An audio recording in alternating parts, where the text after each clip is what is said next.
Perkenalkan, saya Hamka Malik, calon guru penggerak angkatan 11 dari SMA Negeri Duku Makassar. Saat ini saya bersama dengan rekan sejawat Ibu Yulia Sati dari MPD, beliau mengajar bahasa Indonesia di SMA Negeri Duku Makassar. Kali ini saya akan melakukan wawancara pra-observasi dalam rangka tugas supervisi coaching kelas.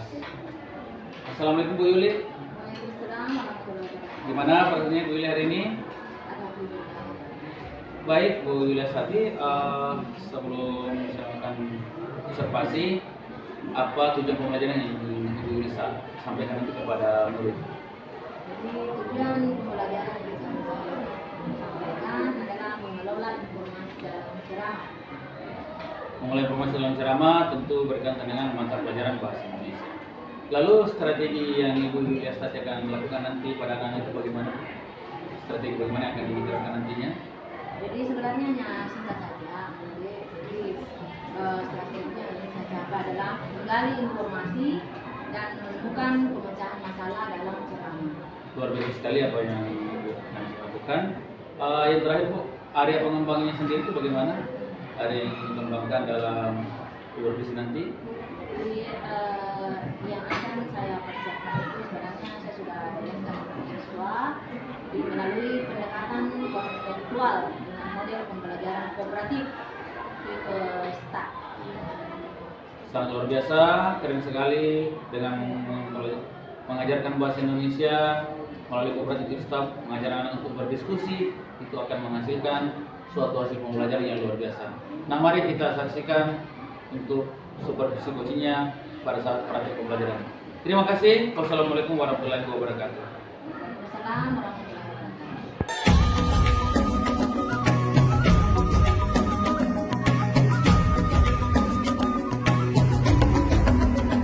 Bangunlah, bukalah matamu, saatnya meraih mimpimu. Arahkan pandangan ke depan, Tuhan. Jadi sudah mengerti tadi, jadi unsur pelajaran kita bab 3 adalah mengelola informasi dalam ceramah. Jadi ceramah ini identik juga dengan pidato, tetapi ceramah identik juga dengan pidato. Nah, tetapi kalau disusun kalimatnya kan beda arti pengertiannya. Jadi agamanya orang kita tidak apa? Nah, tidak disangkut pautkan dengan agamanya yang lain agama. Karena ada 5 agama yang berdiri di Indonesia. Kenapa? Ibu tahu nih, yang ingat apa? Apa? Konghucu. Oh, Konghucu. Cina. Iya. Oh, yang ada sana. Ya, oke. Lagi agamanya umum. Kemudian pidato. Pidato adalah ajakan atau dorongan pada halayak untuk berbuat sesuatu. Jadi berbuat sesuatu ini, nah bukan sesuatu yang sifatnya negatif. Apa yang kita mau sampaikan, apa yang kita mau ini intinya sebenarnya nanti saya promosi juga. Kita mengajak seseorang untuk melakukan misalkan kalau tidak. Nah, apa yang biasa kita lakukan kalau tidak? Coba kesemen tangan. Iya, betul sekali. Jadi misalnya bagaimana caranya supaya kita itu sehat, menjaga pola makan misalnya. Halaman 79 ini tentang satu contoh teks pidato tentang Hari Pahlawan. Nah, jadi sebenarnya kuncinya itu kalau kita pidato ada 3 paragraf. Nah, pertama awal, bagaimana caranya kalau kita membuka pembicaraan awal. Assalamualaikum warahmatullahi wabarakatuh. Misalnya sementara kita akan sampai pada hari yang bersejarah. Ini contohnya di buku Hari Pahlawan misalnya. Kita yaitu tanggal 10 November ada disebut dengan Hari Pahlawan misalnya. Jangan terlalu panjang kalau awalnya. Kalau misalnya kita membuka tidak usah terlalu panjang. Ya.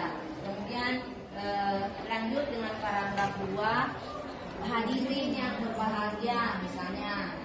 Kita yakin bahwa para pejuang yang gugur di medan pertempuran di Surabaya melawan tentara Sekutu itu dan murta itu mati syahid. Itu dia saja. Jangan mungkin banyak sekali kasih kalimat tunjangan. Kemudian kita lanjut lagi. Di samping itu perlu kita ketahui bahwa menghormati jangan Kawan demi negeri ini, jadilah generasi emas, cerdas berkarakter itu kita, berjuang dan harus berani, kita terus. Assalamualaikum warahmatullahi wabarakatuh.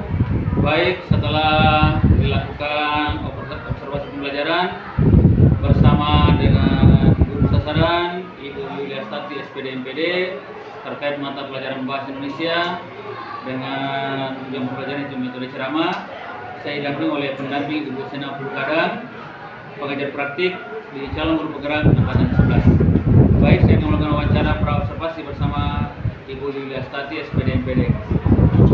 Ibu Yulia Stati, apa kabar? kabar baik, Pak. Terus dalam pembelajaran tadi itu Ibu Yuli apa tujuan yang ingin dicapai dalam pembelajaran yang sudah Ibu Yuli lakukan? Tujuan yang ingin saya capai dalam pembelajaran yang ada hubungannya dengan ceramah adalah anak-anak bisa tampil untuk membawakan ceramah yang sudah ditentukan temanya dan juga bisa mengapresiasi semua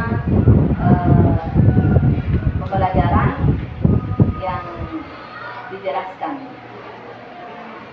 Baik, sungguh mulia tujuan daripada pembelajaran yang Ibu Yuli lakukan, bagaimana menanamkan kepada anak kemampuan untuk melakukan ceramah dan menyampaikan suatu pendapat.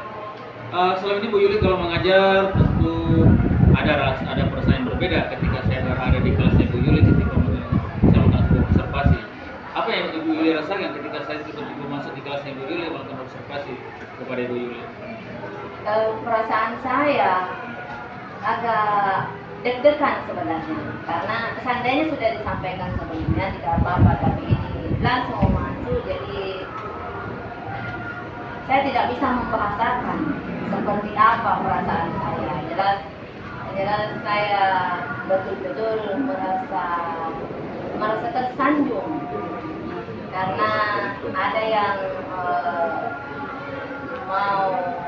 yang datang di sana di saya untuk melihat bagaimana caranya saya mengajar di dalam kelas. Saya mengucapkan terima kasih karena Ibu Yuli bisa bersedia sadar untuk masuk karena memang ada sesuatu yang saya ingin cari, saya ingin melihat secara langsung bagaimana pembelajaran yang Ibu Yuli lakukan.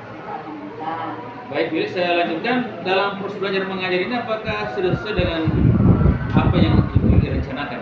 Ya, alhamdulillah. Jadi PBL sudah sesuai dengan perencanaan yang saya lakukan karena berdasarkan dengan KD yang sudah kita programkan sesuai dengan jadwal yang ditentukan dan sesuai dengan sesuai dengan semuanya. Saya tidak bisa jelaskan ya, sesuai jalan. Saya juga melihat Bu ada sudah di sesi proses yang Ibu Yuli lakukan tadi ya, dengan literasi kepada murid-murid. Baik, Bu Yuli, sejauh ini ada nggak hambatan yang Ibu Yuli rasakan dalam proses belajar mengajar? Yang namanya proses belajar mengajar itu Pak, di mana-mana ada saja hambatannya. Ini kalau misalnya tentang materi yang saya jelaskan itu tentang ceramah, biasanya tiap murid itu tiap siswa kan berbeda. Jadi ada yang langsung bisa tampil, ada juga yang malu-malu, tapi di sisi lain itu biasa yang malu-malu tapi langsung pintar dia menjelaskan secara tertulis. Kalau tampil untuk mempresentasikan, beda-beda. Ada juga yang bisa, ada yang tidak bisa. Tapi di sisi lain semuanya ada kelebihannya, ada kekurangannya. Luar biasa sekali ya Bu Yuli. Terus apa rencana tindak lanjutnya Bu Yuli dalam mengajar, terutama dalam menanggulangi hambatan-hambatan tersebut. Jadi tindak lanjutnya ada jadi membiasakan literasi saat awal belajar, kemudian literasi, kemudian yang kedua itu kita harus menanamkan kepada siswa bahwa pembelajaran yang kita akan sampaikan tadi itu tujuannya untuk supaya siswa lebih aktif untuk menerima pelajaran. Nah, terus dari tindak lanjut itu siapa yang Ibu Yuli akan libatkan dalam mengambil tanggung jawab yang Ibu Yuli rencanakan itu? Semua siswa, kemudian pihak guru juga, pokoknya semuanya harus berperan aktif dalam mengambil yang dilibatkan, semuanya harus aktif karena pembelajaran itu bisa kita lakukan kalau semuanya kita tahu bahwa silakan kita mau mengajar, kita mau belajar, siswa semuanya begitu. Artinya